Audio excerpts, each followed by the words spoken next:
Afin d'introduire notre présentation, on souhaitait rappeler quelques éléments contextuels sur l'école inclusive.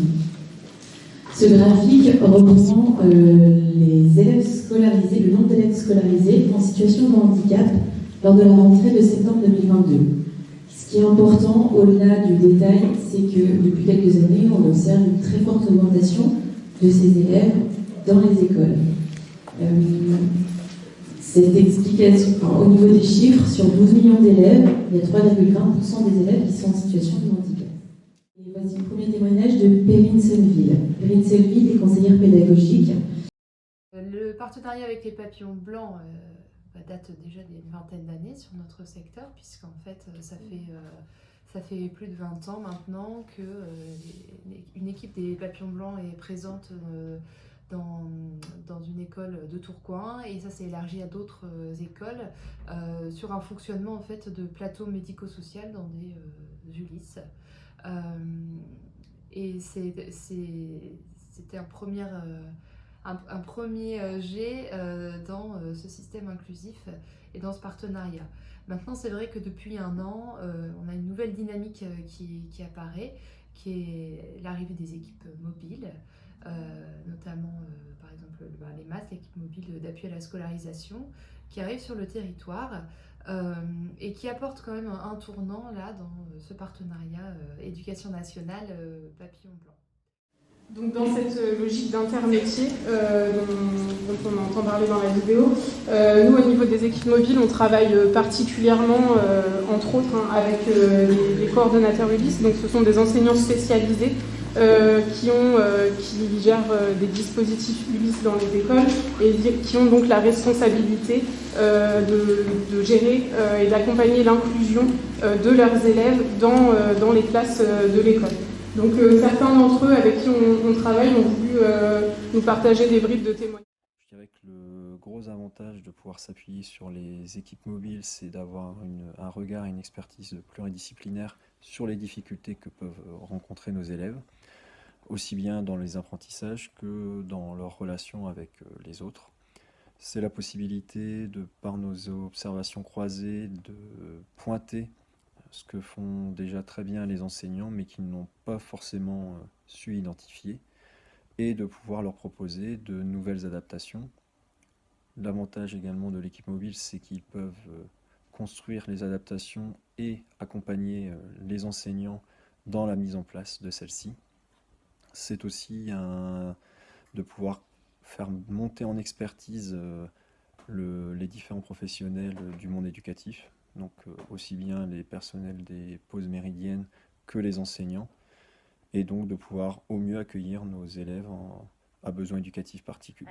Elles nous ont permis, avec toute l'équipe pédagogique, de trouver des outils, de les tester, de les réadapter si besoin, et régulièrement d'évaluer, de réévaluer tout ce qu'on pouvait mettre en place et tout ce qui pouvait être pérenne dans chaque lieu de vie de l'enfant dans l'école, que ce soit en cantine par exemple, sur les temps de récréation, que ce soit dans les classes de référence, dans le dispositif. Et la force qu'ont ces équipes également, c'est de pouvoir répondre très vite à tous les partenaires, c'est-à-dire nous, les équipes pédagogiques, mais aussi les familles qui se retrouvent également en souffrance, et le lien qu'elles font entre nous, les familles, et aussi les partenaires extérieurs qui sont déjà parfois installés et qui sont eux aussi parfois en souffrance lors de leurs séances de remédiation. Eh bien, elles font vraiment un lien complet, et ce qui fait qu'on apporte une réponse commune et beaucoup plus forte, et ce qui permet de calmer et de rassurer encore plus l'enfant, les équipes et chacun des acteurs de ce projet. Les équipes mobiles ont un rôle et sont indispensables dans l'enceinte des établissements scolaires, parce qu'elles arrivent à un moment critique, à un moment difficile à vivre pour tous. Elles répondent très vite aux besoins de chacun, et ensuite elles mettent en place, elles rassurent, elles accompagnent, elles régulent pendant un temps de 6 mois, voire 2 si besoin, et elles aident également à une meilleure orientation. Et souvent, malheureusement, avec le manque d'accueil dans les CESAD et les IME, de par le manque de place, on a beaucoup de difficultés à trouver les partenaires qui peuvent exister autour de nous et qui peuvent, en attendant qu'une place se libère, pouvoir répondre immédiatement à ces besoins. Et donc, elles sont une réponse vraiment pendant tout le cheminement de A jusqu'à Z. Et même encore après, quand l'accompagnement s'arrête parce que la réponse a été trouvée, par exemple, eh bien, elles continuent à suivre les dossiers. Et donc ça, c'est vraiment une force qu'elles présentent, avec en plus le fait de pouvoir répondre immédiatement, de faire du lien avec tous les partenaires. Je dirais que le travail d'équipe a été bénéfique pour les élèves, mais surtout et aussi pour l'équipe éducative. Ça a été un véritable partenariat qui s'est mis en place. Nous avons apprécié la discrétion des équipes en classe, qui a permis aux élèves concernés de ne pas être stigmatisés.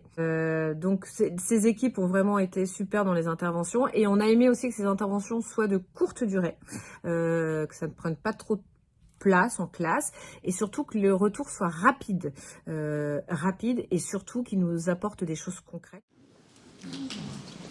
Alors, vous avez un témoignage de ce qu'on fait actuellement avec les écoles. On est encore dans une évolution dans nos pratiques. En fait, on continue à découvrir comment accompagner et soutenir l'éducation nationale dans leur démarche inclusive.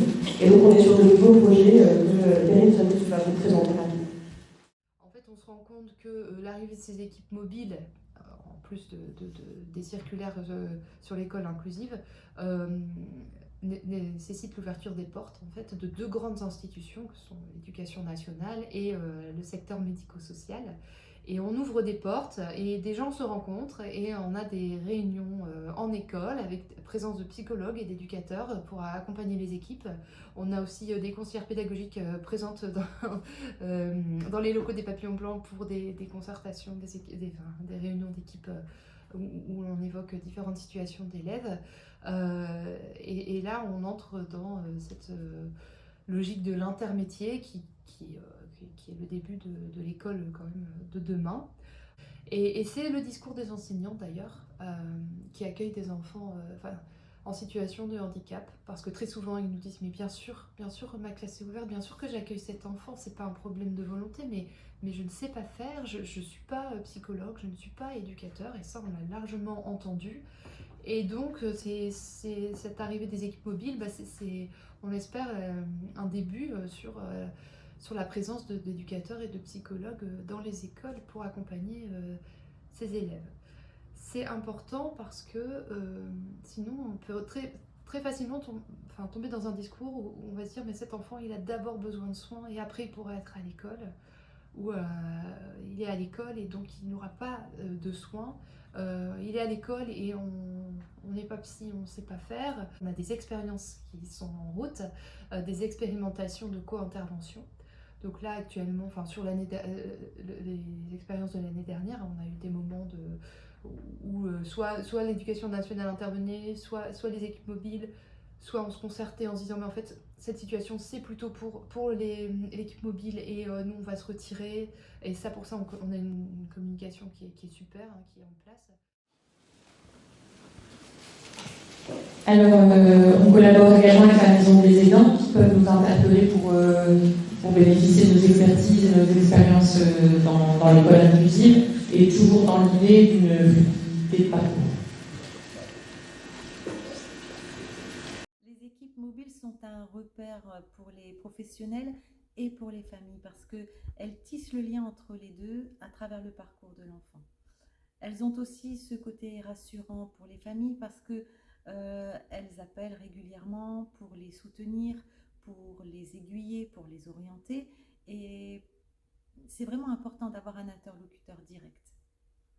Et pour nous, professionnels de la plateforme et de l'accueil famille, c'est un véritable soutien. Ça nous permet d'apporter une réponse vraiment complète aux familles qui viennent. Ça nous permet aussi d'avoir un champ d'expertise autour de l'enfance. Et ça permet aussi d'avoir un éclairage autour du parcours d'inscription. D'ailleurs, beaucoup de suivis ont été mis en place suite à cette collaboration, des familles qui appellent la plateforme et qu'on oriente ensuite vers l'équipe mobile. Donc c'est un partenariat vraiment important. Enfin, on vous présente le témoignage de Madame Bourgois, qui est la maman de Simon, qu'on a accompagné dans le cadre du D2IF, même si elle nous a appelé tout mon accompagnement, le S2DI. On a volontairement laissé le témoignage qui peut paraître trop long, c'est 30 minutes, tout simplement parce que pour nous, le travail de l'école inclusive, l'absence se fait avec les élèves en situation de handicap et leurs familles. On a un petit garçon qui s'appelle Simon et qui est porteur de handicap. Il a fait son entrée en 6e l'année dernière et nous avons été accompagnés par le S2DI. Lors de la dernière ESS en primaire, alors que Simon était en CM1, on a appris qu'il devait aller au collège trop âgé pour être maintenu en primaire. Cette arrivée au collège a été donc très compliquée pour tous les acteurs, que ce soit les parents, les enseignants, accompagnants, mais surtout pour Simon. Bien entendu, comme il n'avait pas fait de CM2, il n'avait pas le niveau et il n'avait pas de repères. Or, on attendait de lui qu'il soit un collégien. Cela a déclenché de nombreuses colères et autres troubles, tant au collège que dans la famille. Très vite, il y a eu un rejet de la part de l'institution. Ils étaient eux aussi dans l'incompréhension et complètement démunis. Dès les premiers mois de sa scolarisation, on nous a fait comprendre en fait qu'il fallait le mettre en IME. Simon manifestait son mal-être en criant et en multipliant les crises de colère, et c'était plutôt violent. J'étais appelé tous les jours pour le sortir de l'école. Le S2DI est intervenu et les points forts de l'association ont été leur rapidité d'intervention, leur présence soutenue, leur connaissance et expérience du handicap et des dispositifs, leur capacité également à cerner rapidement les difficultés rencontrées. La présence d'adultes en fait, qui venaient en soutien à la scolarisation de Simon a eu un effet très rassurant et immédiat pour lui. Le S2DI l'a mis immédiatement au cœur de la problématique. Ils ont réinstauré un dialogue plus pacifié avec Simon et ont cherché avec lui des solutions. Ils étaient là pour lui et ça, Simon l'a compris tout de suite.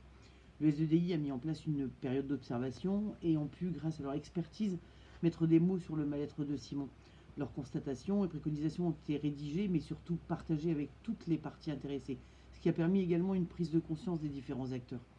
Le S2DI a également été à l'écoute de la famille et cela a été une aide inestimable pour moi, pour les conversations, par leurs conversations, leurs observations, leur soutien. Les retours, ils m'ont permis de me sentir, moi, parent, épaulée, aidée et comprise. À leur arrivée, nous étions dans l'impasse. Malgré une notification MDPH, Simon était depuis 6 ans en attente d'une intégration CESAD. Le S2DI a fait le lien entre l'école, l'enseignante référente, le CESAD et la famille. Ils ont reconstruit du dialogue et instauré de la tolérance. Nous sommes actuellement la première semaine de la rentrée.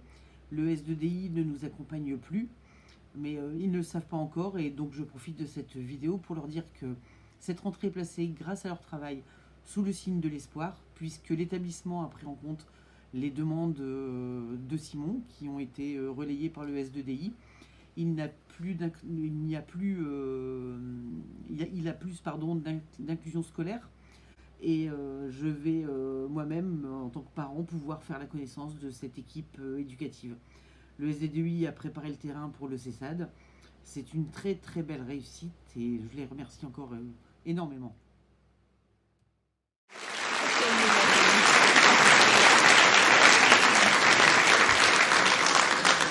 Donc, dans la suite et dans le mouvement, on continue encore à se poser des questions sur comment agir et on va essayer de développer à la rentrée un travail avec la petite enfance pour préparer les premières rentrées scolaires des élèves. On a été appelé sur ces questions et accompagner aussi sur les temps scolaires quand l'école est fermée au développement des loisirs et des vacances pour les élèves de nos écoles. Merci.